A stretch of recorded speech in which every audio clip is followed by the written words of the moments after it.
Welcome to another great video by myself, Eddie the Tattooed Realtor.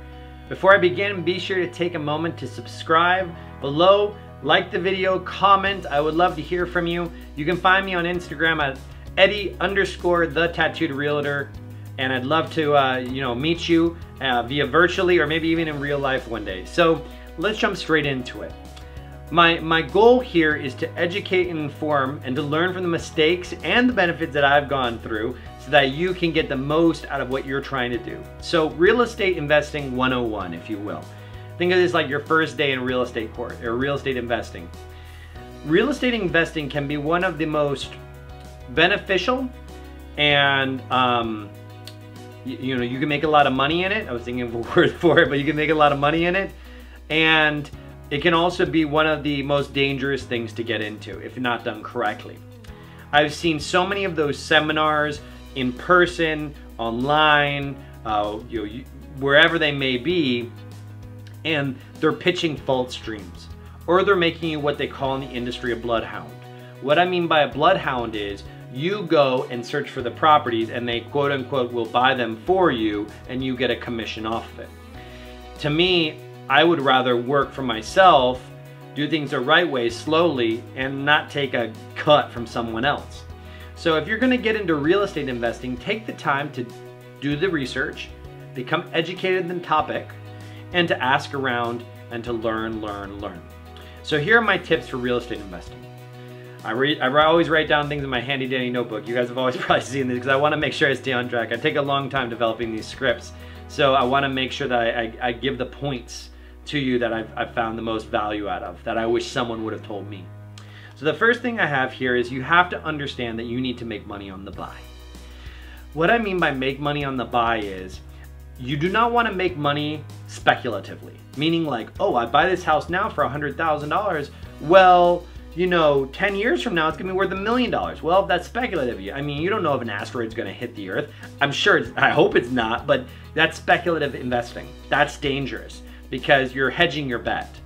When I say make money on the buy is work with a real estate professional like myself or someone that you know in your area that can guide you to find properties that are either undervalued or that are at least marked in a certain category so it makes sense for you, where you will walk into equity on a house. I mean, you walk into cash, even if you have $5,000, meaning if you were to buy the house on day one and resell it day two after ownership, there's $5,000 equity in there, you could potentially make that $5,000. I'm not saying that's gonna happen, but that's what I mean by make money on the buy. Make smart purchases, not speculative. And don't be a bloodhound for other people, unless of course you wanna do that to get experience. But I have faith that you, by taking the initiative to watch this video, can figure things out on your own. I'm gonna mention some books and add them to the description below that I've read that have helped me in my real estate investing career. So the next thing I have written down, is know where the cash is going to come from. I've seen time and time again where people will begin to want to get into investing, but they'll have no cash or no liquidity available to them. So you gotta be, when I say cash, I'm talking about more like money in general. You gotta determine what option you're gonna go. Are you gonna go alone? Are you gonna go OPM, other people's money? Are you gonna use your 401k? Are you gonna use your IRA? What are you gonna use? What cash are you gonna use? Remember, when it comes to investing, unless it's cash, unless it's anything other than cash, they're gonna wanna know where that money came from. So it can't just be like, oh, I got this money. You gotta have a record of it, a path of it. So you gotta understand where the cash is gonna come from. So the first thing, make money on the buy, Second thing is, where's the cash gonna come from? Where's the money gonna come from? Also the strategy behind repayment. How am I gonna pay myself back? How am I gonna pay my 401k? How am I gonna pay my cousin?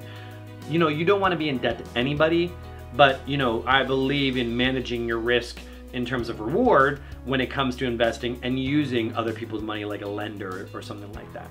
Now, on the topic of money, there are options like hard money lenders, which I'm sure you've heard of. To me, I think of it more like legal loan sharking. They won't break your legs, but they'll take your house, because the points and stuff and the variables and the balloons, which I know I'm using terminology that you may not understand, but let's just say it can be complex. It can be done, but it can be complex, and you need to make sure that you read things 10 times over, even have a real estate attorney review the document before you sign, because I don't want to see you hurt or taken advantage of. So the cash. Next thing I've written down is you got to know your exit strategy. What I mean by exit strategy is, like for instance with me, I'm more of a buy and hold type person because I see the value in holding reasonably priced real estate for a longer time because I've already made money on the buy, and based on what I've seen in the cycle, yeah, there's dips and peaks and valleys, but it's always kind of constantly moving up, the upward arc, okay? So there has to be time, a projection, okay? Maybe it's 10 years, maybe it's 15 years. If that's your strategy, awesome. If it's not your strategy, that's awesome too. Maybe you're gonna be someone along the lines of like a buy and then sell, or buy, rehab, sell. That could be your strategy also. Another strategy could be that you're going to go buy, fix, rent, sell. Because you're gonna sell it to another investor with a tenant already in place. So your income is already producing money, your cap rate's already producing. Your net operating income is producing. So those strategies will definitely help you determine how you're going to invest, okay? Something else to consider is you want to be ready for the unexpected.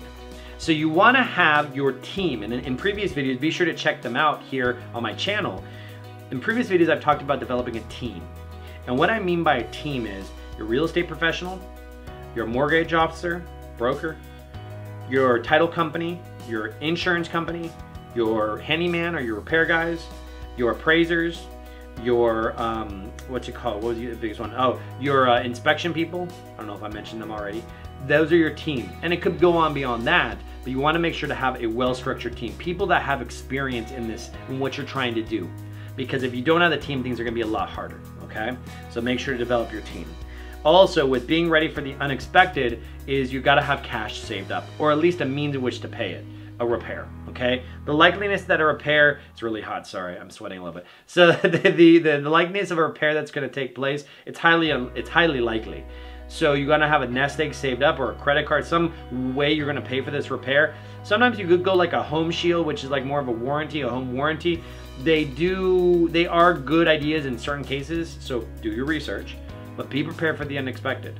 If you're gonna start doing rental properties like myself, you're gonna want to make sure to have like a property management property management company in place if you plan to be what they call like a hands-off owner, where you're not gonna be involved, okay?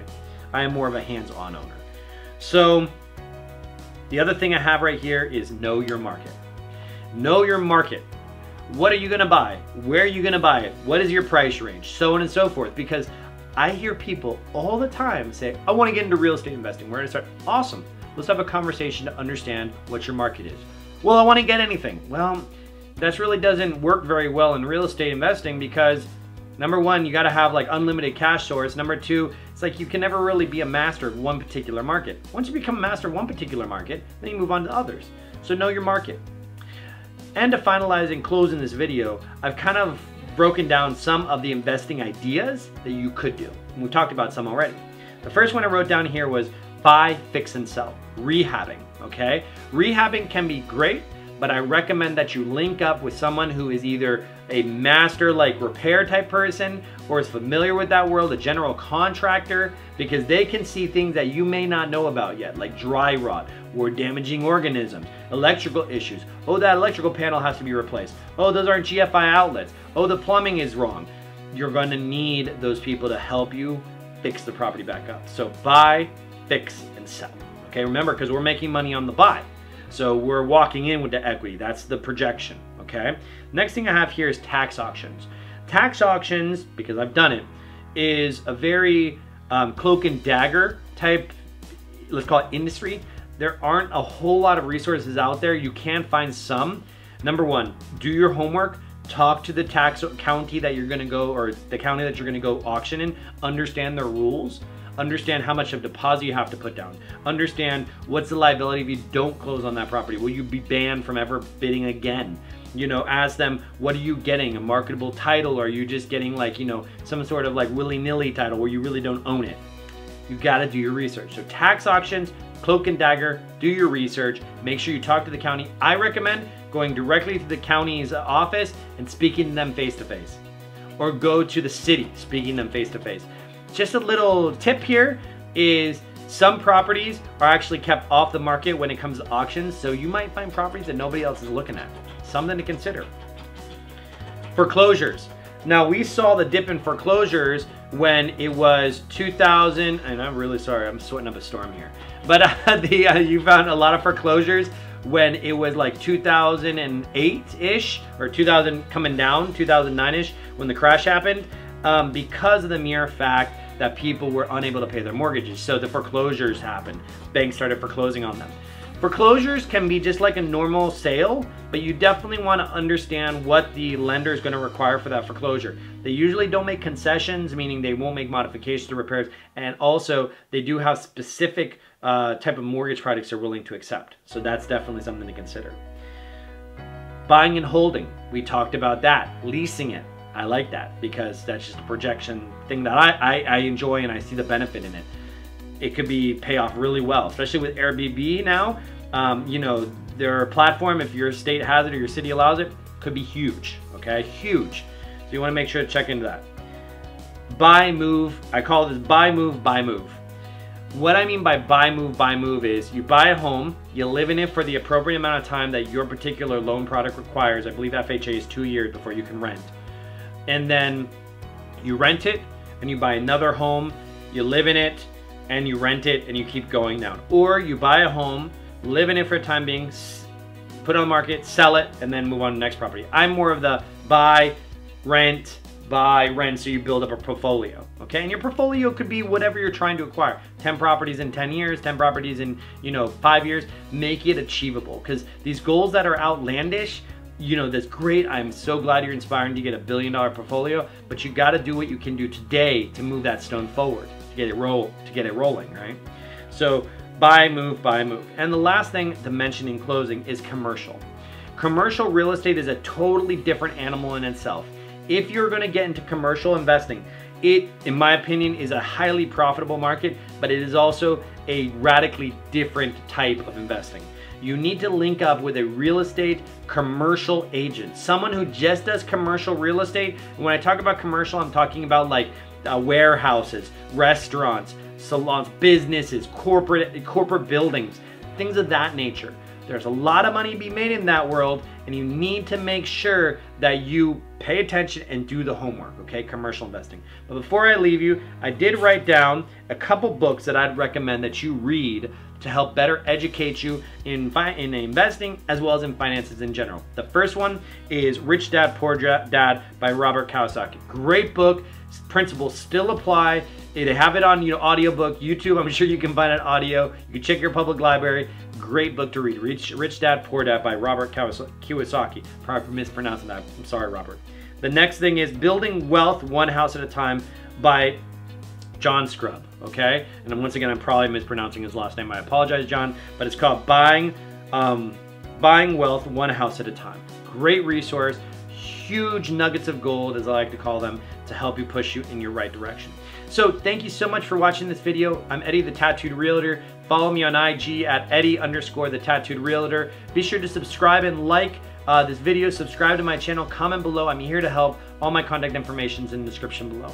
I wish you all the best in your real estate financing, and if you just, if all this else fails you, trust your gut, okay? So you have a great evening, morning, day, wherever you're at, and I'll be praying for your success. Talk to you later.